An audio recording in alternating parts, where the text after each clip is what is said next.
하나님 말씀 누가복음 9장입니다. 누가복음 9장 57절로 62절에 있는 말씀 제가 봉독하겠습니다. 길 가실 때에 혹이 여짜오되 어디로 가시든지 저는 좋으리이다. 예수께서 가라사대 여우도 굴이 있고 공중에 새도 집이 있으되 인자는 머리 둘 곳이 없도다 하시고 또 다른 사람에게 나를 조치라 하시니 그가 가로되 나로 먼저 가서 내 부친을 장사하게 허락하옵소서. 가라사대 죽은 자들로 자기의 죽은 자들을 장사하게 하고 너는 가서 하나님의 나라를 전파하라 하시고 또 다른 사람이 가로되 주여 내가 주를 쫓겠나이다마는 나로 먼저 내 가족을 작별케 허락하소서. 예수께서 이르시되 손내 쟁기를 잡고 뒤를 돌아보는 자는 하나님의 나라에 합당치 아니하니라 하시니라. 아멘. 본문 말씀을 가지고 손에 쟁기가 들렸을 때라는 제목으로 하나님 말씀을 증거하겠습니다. 계속해서 말씀드리는 것처럼 누가복음 9장은 핵심 논조와 구성을 명확히 하고 있어요. 계속되는 제자들의 헛발질. 그 이유는 자기 생각에 묶여있기 때문이다 라고 누가복음 9장이 말씀하고 있는 거예요. 예수님은 제자들에게 거듭 말씀하셔요. 하나님의 경륜, 하나님의 섭리, 그 고난의 신학과 고난의 복음을 귀에 담아두라 라고 말씀하셨어요. 하나님의 말씀을 귀에 담아둔다는 얘기는 절대로 이 말씀을 잊어서는 안 된다라는 말씀이에요. 그런데 예수님이 예루살렘 행을 결단하신 후에도 예수님의 제자들에게서 계속 문제가 일어나고 있는 거예요. 우리가 지난 시간에 봤듯이 사마리아인에 대한 보복 조치까지 예수님께 건의를 하는 걸 보게 돼요. 그래서 예수님이 그런 제자들의 모습에 분노하셨어요. 누가복음 9장 55절을 보면 예수께서 돌아보시고 꾸짖으셨다 이렇게 말씀하고 있어요. 사마리아 사람들이 예수님이 사마리아 땅을 통과하는 것, 거기 하룻밤 머무는 것을 허락하지 않아요.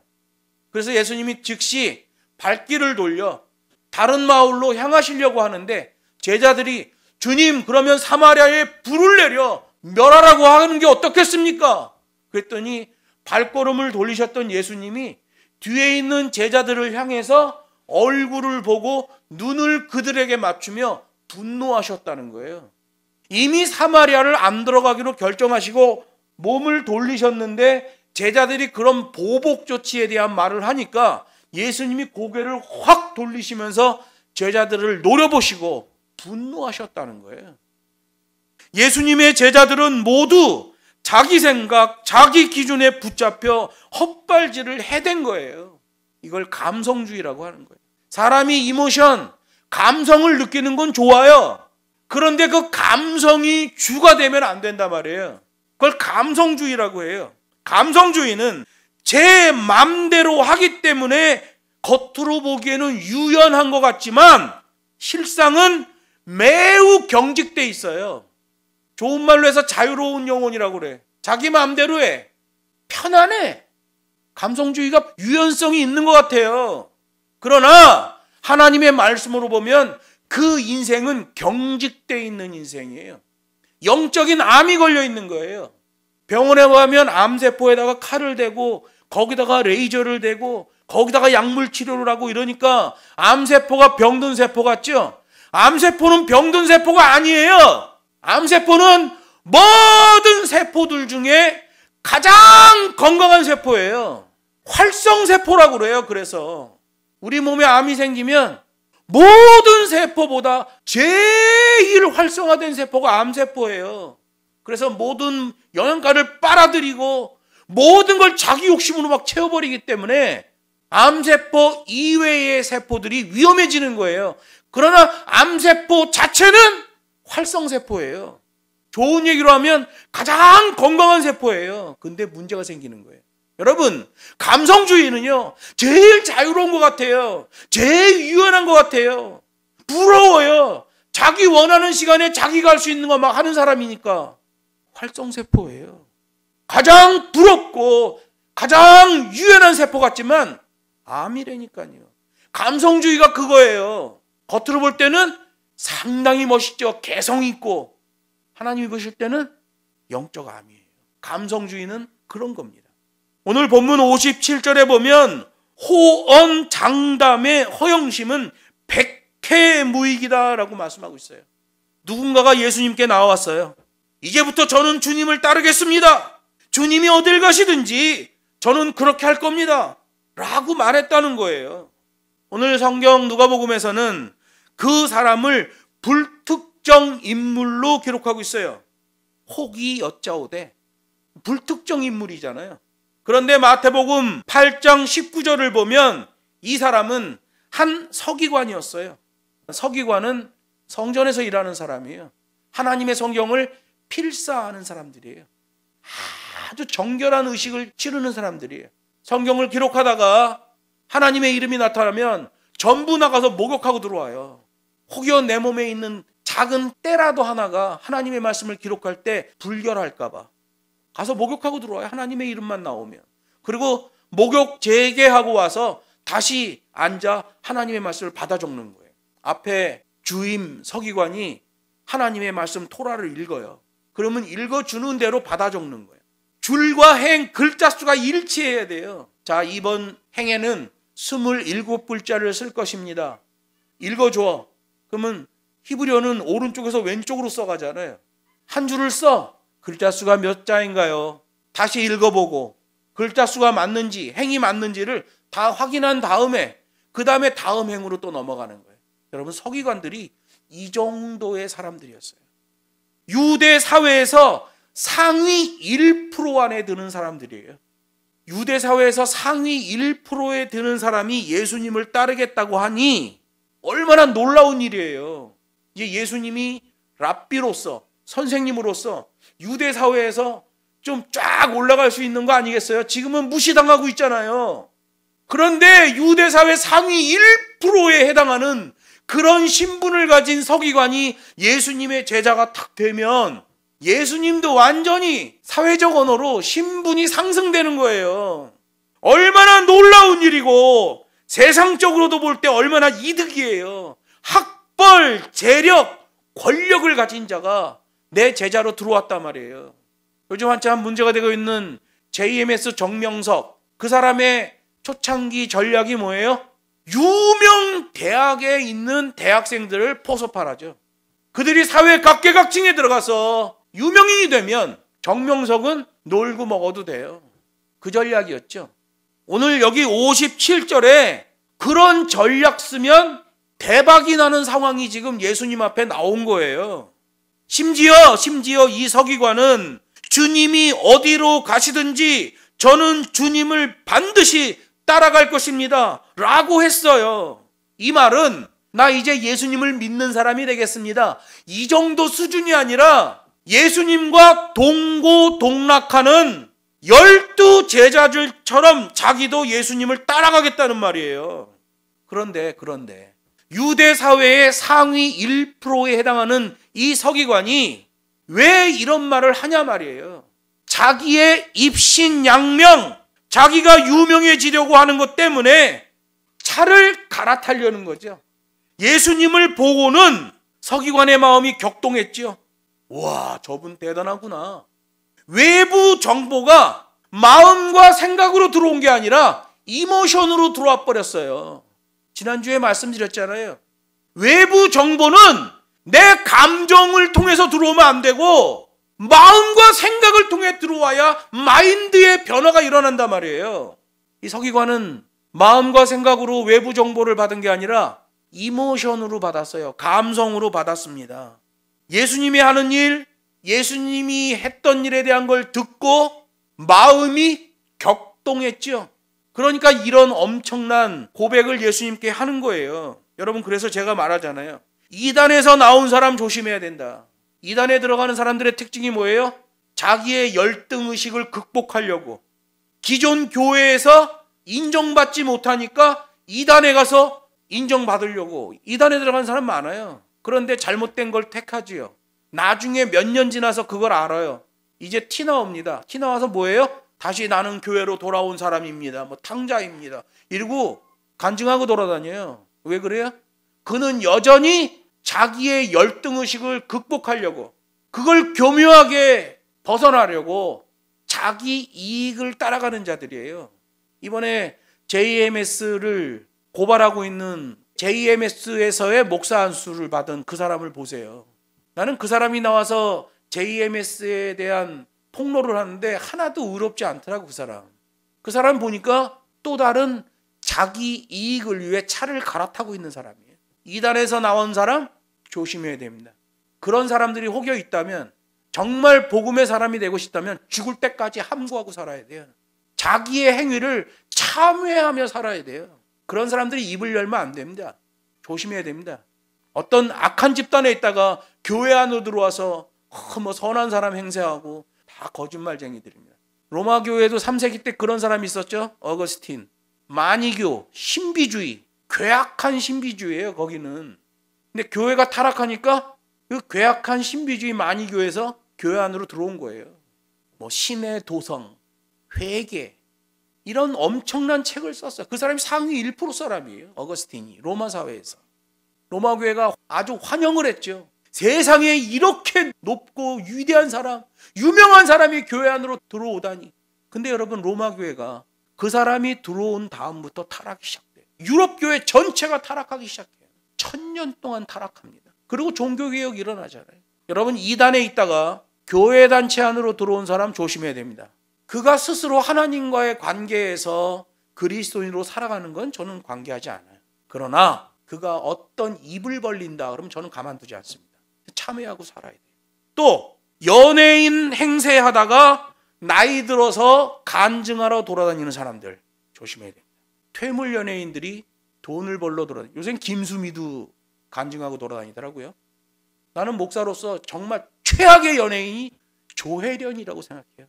교회를 배경으로 돈벌이 합니다. 조심해야 됩니다. 또 세상 쾌락으로 살다가 교회에 들어온 사람 경계해야 됩니다. 전두환 씨 둘째 아들 백석대학교 신학과 다닙니다. 그가 왜 목사가 되려고 해요? 그 아들이 폭로했죠. 미국 시민권 달라고 그런다. 그 미국 시민권 누가 따게 해줘요? 할렐루야 교회 원로 목사 김상봉 목사. 김상봉 목사는 그 사람이 어떤 짓을 하고 살았는지 다 밝혀질 거예요. 김상봉 목사가 말한 거죠. 백석 장종현 총회장에게 말할 테니 거기 가서 목사 안수 받아라. 목사 안수만 받으면 미국 시민권 신청해 주는 거 이상 없이 해주겠다. 여러분, 쾌락으로 살다가 교회로 들어온 사람 경계해야 됩니다. 자기의 욕심 때문에 변심하는 사람들, 그 사람들은 전부 자기 확증 편향의 행태가 대부분이에요. 몇 년 전에 충청도에서 어떤 승려가, 동국대학교 나온 승려예요. 그 사람이 절간을 내버리고 한신대학을 들어갔어요. 기장치기죠. 그리고 목사 안수를 받았습니다. 그래서 어떤 연구소에서 그 사람을 막 높이 칭송했어요. 동국대학교까지 나온 승려, 큰 사찰에 있던 승려, 기독교 장로의 교단 안으로 들어왔습니다. 그리고 충청도 온양에다가 교회를 개척했습니다. 내가 그 사람한테 얘기했어요. 다 내려놓으십시오. 당신은 사역하면 안 됩니다. 2년 있다가 제가 확인했어요. 망했어요. 절간으로 다시 돌아갔어요. 제 욕심 때문에 변심하는 사람들, 그들은 자기 확증 편향의 사람들이에요. 자기 감성주의가 우선입니다. 절대 하나님 것과 관계없습니다. 감성주의는 유연하게 보이나 실제로는 경직돼 있습니다. 암세포예요. 본문의 서기관의 경우 도대체 예수님에 대하여 어떤 부분을 봤길래 예수님을 따르겠다고 하는 것인지, 제자들의 어떤 모습에 감동되어 자기 스스로가 그 길을 가겠다고 하는 것인지 알 수가 없어요. 다만 58절에 언급된 그 서기관에게 하셨던 예수님의 말씀을 보면 이 서기관이 어떤 사람인지를 알게 되는 거예요. 이 서기관의 마음이 어땠을까요? 예수님의 제자가 되어 유대 나라에서 최상위 기득권층 찐으로 살아보겠다는 자기 욕심이 발동된 겁니다. 왜? 그 직전에 사건이 있었잖아요. 사마리아 통과하려고 그러는데 사마리아 사람들이 반대해. 제자들의 생각이 뭐예요? 이것들이 어디, 우리 주님이 유대에 가면 왕이 되고 우린 장관들이 될 사람인데 주님 불을 내려 멸해버릴까요? 이런 소리 했단 말이에요. 예수님이 짜증내시고 분노하셨죠. 여기 서기관, 도대체 예수님의 뭘 본 건지, 제자들의 뭘 본 건지, 뭐 봤겠어요? 제자들의 그런 허영심, 제자들의 폼생폼사를 본 거죠. 보니까 내가 지금 상위 1%인데 저기 줄 잘 서면 상위 0.1% 안으로 들어갈 수 있겠다 라는 생각이 드는 거예요. 상위 1%도 만족하지 못하고 상위 0.1%에 들어가려는 시도예요. 이걸 야비한 갈아타기라고 하는 거예요. 변절이라고 하는 거예요. 예수님은 사람의 마음을 먼저 아시고 미리 아시는 주님이에요. 누가복음 9장 47절에도 나오잖아요. 제자들이 속으로 저 죽일 놈, 서로 저 죽일 놈 하고 그 마음속에 변론하고 있을 때 그 마음의 변론을 이미 예수님이 아셨다라고 기록하고 있잖아요. 예수님은 사람의 마음을 먼저 아시고 미리 아시는 주님이에요. 여기 서기관, 상위 1%인데도 그걸로 만족하지 못하고 감성주의가 격동하고 제 욕심에 폭발이 일어나니 이는 상위 0.1%에 들어간다는 자기 생각에 붙잡혀 있는 서기관이라는 거죠. 마태복음 8장에 보면 이 서기관은 예수님의 권능의 매력을 느낀 것 같아요. 그런 능력자 스승을 따르는 제자들을 보고 부러운 생각이 들었어요. 왜냐하면 예수님의 제자들이 자꾸 자랑 뽐뿌질을 한단 말이에요. PR을 한단 말이에요. 문제가 나는 거죠. 예수님께서 말씀하시는 고난의 복음, 고난의 신학은 우선적인 게 자기에게 불리하게 해석하는 게 첫걸음이에요. 자기에게 유리하게 해석하는 것은 복음이 될 수가 없다. 이 서기관은 감성주의, 자기 느낌이 먼저 격동했기 때문에 자기에게 유리한 쪽으로 상황을 해석하고 움직이고 있는 거예요. 영광이 있으려면 먼저 고난이 있어야죠. 참된 성공이 있으려면 가난을 먼저 알아야죠. 그런데 이 서기관은 감성주의예요. 잘 되는 것만 보려고 그래. 이게 인생 성공 중독증이에요. 많은 사람들이 여기에 중독돼 있죠. 인생 성공 중독증. 제가 중국에 있을 때 많은 한국 사람들이 중국에 와서 사업을 하려고 옵니다. 푸른 꿈을 품고 와요. 그리고 나한테 하는 얘기가 뭐냐면 중국에 사람이 15억이나 되지 않습니까? 이쑤시개를 만들어 팔아도 15억 개를 만들어 팔아. 대박나는 땅이 아닙니까? 막 이러고 와요. 그리고 쫄딱 망해. 뭘 하든지 사업을 시작하고 1, 2년만 지나면 불평불만이 막 쏟아져 나와요. 그래서 내가 그래요. 아니 당신 혼자 이쑤시개 만듭니까? 다른 사람은 이쑤시개 안 만들어요? 그 사람이 와서 이쑤시개 만들기 전에 다른 사람이 먼저 이쑤시개 만들고 있단 말이에요. 자기 잘 되는 쪽으로만 생각하고 일을 시작하는 사람이 있어요. 그럼 감사 안 나옵니다. 불평불만만 나오죠. 예수 믿는 사람도 마찬가지예요. 예수 믿고 불평불만하는 사람들은 예수 믿고 뭔가 자기에게 이익이 있을 거라는 생각을 하기 때문에 그래요. 예수 믿는 건 고난의 신학, 고난의 복음이에요. 사도 바울이 로마서에서 말씀하시는 것처럼 나는 넉넉히 망한다. 망해도 나는 넉넉한 하나님의 은혜를 보유한 자가 된다라고 고백하고 있는 거예요. 감성주의 복음과 고난의 복음은 다른 거예요. 여기 서기관 자기 잘 되는 것만 보고 움직여요. 중국에 가서 이쑤시개 만들어 팔아 재벌될 생각하는 사람과 똑같죠. 성경에도 기록되어 있어요. 예수님의 제자가 되려고 하면 먼저 자기를 부인하고 자기 십자가를 지고 따를 것이니라 라고 말씀하고 있어요. 감성주의 복음은 진짜 복음과 관계없습니다. 그런 호언 장담으로 헛발질을 해대는 서기관에게 예수님이 말씀하셨어요. 이 서기관의 허점을 정확하게 파고들죠. 여기 58절에 여우도 굴이 있고 공중의 새도 집이 있으되 인자는 머리 둘 곳이 없도다. 본문에 나오는 서기관의 속마음의 의도를 정확하게 간파하시고 하신 말씀이에요. 성경을 통해서 보면 이 서기관의 영적인 마인드는 삐뚤어져 있다. 왜? 외부 정보를 이모션으로 담아내기 때문에 그래요. 외부에서 나한테 들어오는 정보를 내 감성주의로 받아들이기 때문에 그래요. 그럼 다 망하는 겁니다. 그러니 그런 상황에서 흘러나오는 그 사람의 마음과 생각이 똑바를 리가 없고 그저 감성주의, 자기 소견에 오른 대로 행하는 모든 게 그것에 의해 좌지우지되는 그런 사람일 뿐이에요. 욱 하는 성격의 사람이죠. 자그마한 이익만 있어도 즉시 자세를 바꾸고 갈아타버리는 사람들, 이런 사람들이에요. 예수님은 본문의 서기관과 같은 사람이 예수님의 제자가 된다는 것은 결코 허락될 수 없다는 의미로 말씀하셔요. 여우도 굴이 있고 공중에 새도 집이 있지만 인자는 나는 머리 둘 곳이 없다. 나의 제자가 되는 자는 역시 머리 둘 곳이 없어야 되는 고난의 복음, 고난의 신학이어야 된다 라고 말씀하시는 거예요. 저는 북경에서 신학교를 하고 인재 양성 사역을 했을 때 그런 성향의 학생들은 좌고 우면 할 것 없이 다 퇴학시켜 버렸어요.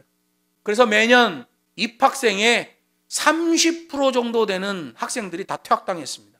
저는 이렇게 자기 이익을 위해서 움직이는 자가 있으면 바로 잘라버립니다. 왜? 그런 애에다 돈 투자하고 그런 애에다가 열정 투자하고 시간 뺏기고 이럴 시간이 없어요. 그런 애들은 그렇게 가요. 신학을 배워도 그렇게 가요. 이 시대의 목사들 보세요. 교회를 자기 성공의 발판 삼잖아요. 교회는 목사의 무덤입니다. 그런데 자기 성공의 점핑보드를 삼는 목사들이 얼마나 많습니까? 왜 그래요? 이거 못 끊어줬기 때문에 그래요. 자기 잘 되는 것, 자기의 이익을 먼저 추구하는 자 다 잘라버려야 됩니다. 고난의 신학, 고난의 복음으로 훈련된 하나님의 종들이 나와야 돼요. 예수님은 예수님을 따른다는 것에 대하여 권력, 부, 명예 따위를 얻는 것과는 관련이 없다고 말씀하시는 거예요. 여우도 굴이 있고 새도 집이 있고 이런 짐승들도 다 허락된 아주 최소한의 삶의 터전이 있지만 예수님의 제자가 되면, 고난의 복음의 제자가 되면 그것마저도 보장받지 못한다고 말씀하시는 거예요. 예수님을 따르는 것은 의식주조차도 안정적이지 못하다는 거예요. 세상 사람들로부터는 배척당하고 그러다 보니 안정된 삶이 없이 떠돌아다닐 경우도 있을 것이다. 여러분, 예수를 따르는 길은 자기를 희생시켜 다른 사람을 살리는 일이에요. 그래서 로마서 9장 23절에서 이 헛발질만 하는 제자들에게 예수님이 강조하시잖아요. 나를 따르려거든 자기를 부인하고 제 십자가를 지고 나를 따를 것이니라 라고 말씀하시는 거예요. 유대 사회에서 상위 1%였던 서기관, 자기 감성주의 허영심에 사로잡혀 예수님의 제자가 되려고 했던 서기관, 성경은 예수님의 답변 다음에 서기관이 어떤 반응을 보였는지에 대하여 기록하지 않고 있어요. 뻔하죠. 이 서기관은 예수님의 말씀을 듣고 기겁한 거예요. 예수님의 제자가 되기를 즉시 포기했어요. 갈아탐의 변질자는 다시 갈아탄다는 거예요. 명심하세요, 여러분. 회사 다닐 때도 마찬가지입니다. 심지어 경건한 목회자들의 세계 속에서는 어느 교회가 담임 목사가 바르지 못해, 사회적으로 봐도 복음적으로 봐도 똑바르지 못해, 그런데 그 교회 부목사가 그 목사를 욕하면서 나오면 그 부목사를 받아주는 교회가 없습니다. 갈아탐의 변절은 또다시 갈아탐으로 나오기 때문에 그래요. 여러분, 명심해야 됩니다. 회사에서도 마찬가지예요. 갈아탐은 정말 조심해야 됩니다. 그 다음에 일목요연한 방향성으로만 가야 돼요. 만약에 그 엉터리 담임 목사가 있는 교회에서 부목사가 나왔다, 그러면 침묵하고 10년 정도 있어야 돼요. 그러면 경건한 목사들이 볼 때, 저 목사는 그 엉터리 목사의 밑에서 있었던 그 시간과 삶을 참회하고 있구나. 그때 그를 데려다 다시 쓰는 거예요. 여러분, 갈아탐, 변절자 심각합니다. 그래서 제가 JMS에서 나왔다고 해서 정명석이 욕하고 방송 출연하고 출연료 엄청나게 챙기고 있는 그 목사를 부정하는 거예요. 가짜입니다. 제 욕심이 겉으로 보기에는 유연한 것 같죠. 경직되어 있습니다. 영적인 암덩어리입니다. 본문 바로 앞에서 제자들이 사마리아 사람들에게 보복을 하자는 의견을 냈을 때 예수님이 가던 길에서 뒤를 돌아보며 제자들에게 분노하셨어요. 오늘 여기 58절 말씀을 하실 때도 예수님이 제자들을 힐끗 쳐다보며 이 58절의 말씀을 하셨을 거예요. 허영심에 가득했던 제자들, 감성주의의 제자들, 그들을 바라보며, 실제는 서기관한테 하는 얘기지만 예수님의 제자들을 바라보며, 여우도 굴이 있고 공중의 새도 집이 있지만 인자는 머리 둘 곳이 없다 라고 말씀하셨을 거예요. 여러분, 감성주의 열정이 움직일 때는 그 사람을 신뢰하면 안 됩니다. 그 사람의 평범한 삶에서, 그 사람 앞에 처한 분기점의 삶에서 그 사람이 어떤 결정을 하고 사는가를 수도 없이 살핀 다음에 그 사람을 받아들여야 됩니다. 불교계의 승진 루트 동국대를 졸업하고 큰 절에 있다가 기독교로 개종한 목사, 기독교인들은 환호하죠. 복음은 그를 유심히 살핍니다. 감성주의일 가능성이 높거든요.